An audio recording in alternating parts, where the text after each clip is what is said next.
Le vieil homme, pour perpétuer sa lignée, attacha la voleuse capturée en suspension dans les airs. Puis avec des ciseaux, il découpa le pantalon de la femme. Ensuite, il sortit du réfrigérateur une fiole de substance inconnue. Le vieil homme lui dit qu'il lui rendrait sa liberté dans 9 mois. À ce moment-là, la femme se sentit désespérée. Mais tout cela, elle ne pouvait s'en prendre qu'à elle-même. Anna était déjà une voleuse qui sévissait partout, avec 2 autres complices. Il ciblait souvent des personnes âgées vivant seules loin de l'agitation urbaine, car il pensait que même si ces personnes isolées les découvraient, elles n'auraient pas la capacité de résister. Cette fois-ci, les 3 ont repéré un vieil ancien combattant aveugle. Ils avaient appris par les nouvelles que l'unique fille du vétéran avait été tuée par un riche conducteur ivre, ce qui lui avait valu une indemnisation d'1 million de dollars. Cette somme était extrêmement tentante pour eux. Alors, ce soir-là, ils profitèrent de l'obscurité pour s'introduire chez Norman. Ils endormirent son chien féroce avec une saucisse préparée spécialement, puis se faufilèrent par la fenêtre de la maison. Jack trouva aussi la chambre de Norman, prêt à lui administrer une substance pour approfondir son sommeil. Mais contre toute attente, Norman se redressa soudainement dans son lit, ce qui terrifia Jack. Heureusement, Norman était aveugle. Il ne remarqua donc pas Jack qui se tenait tout près. Jack prit rapidement conscience de cet avantage.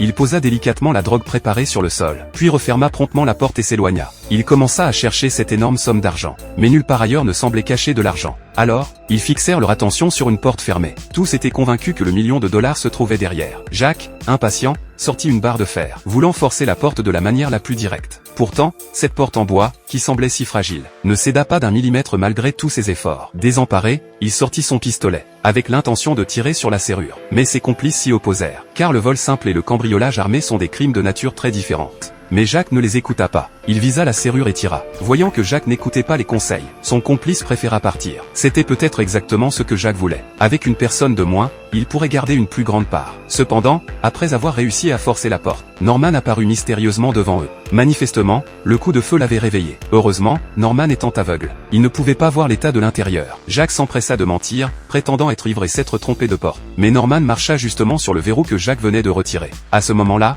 la vérité devint évidente sans qu'aucun mot ne soit nécessaire. Don't you fucking move.